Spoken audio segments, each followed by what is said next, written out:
Air India का जो विमान हादसे का शिकार हुआ उसके पायलट ने आखिरी में एक कॉल किया था। नमस्कार, मैं हूं गौरव। एटीएस एयर ट्रैफिक सर्विस को कॉल किया। उसके बाद एटीएस ने विमान से संपर्क साधने की कोशिश की, लेकिन उसे कोई जवाब नहीं मिला। यानी प्लेन क्रैश होने से पहले पायलट ने सिग्नल दे दिया था।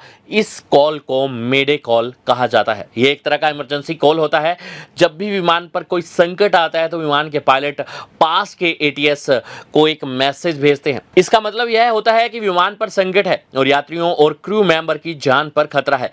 इसे इमरजेंसी कॉल भी कहा जाता है, लेकिन इसका कहने का तरीका थोड़ा अलग होता है। पायलट संदेश देने के लिए 3 बार मेडे मेडे मेडे बोलता है। मेडे कॉल का मतलब होता है कि विमान पर संकट है और उसे बिना समय गंवाए मदद की जरूरत है। इसे विमान के रेडियो पर 3 बार बोला जाता है।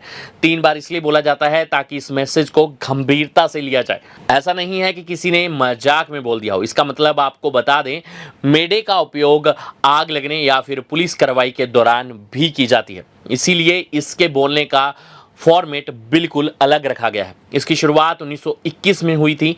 लंदन के फ्रेडरिक स्टेनली मार्कफोर्ड ने इसका इजाद किया था। यह एक रेडियो ऑफिसर थे। उनसे कहा गया था कि आप किसी ऐसे शब्द की खोज कीजिए जिसका उपयोग इमरजेंसी के लिए किया जा सके और उसका उच्चारण भी आसान हो। उन्होंने मेडे शब्द का सुझाव दिया था। इसे फ्रेंच भाषा से लिया गया। इसका मतलब होता है, मेरी मदद करो, विमान संकट में है और मुझे मदद की जरूरत है। ये थी हमारी खास रिपोर्ट।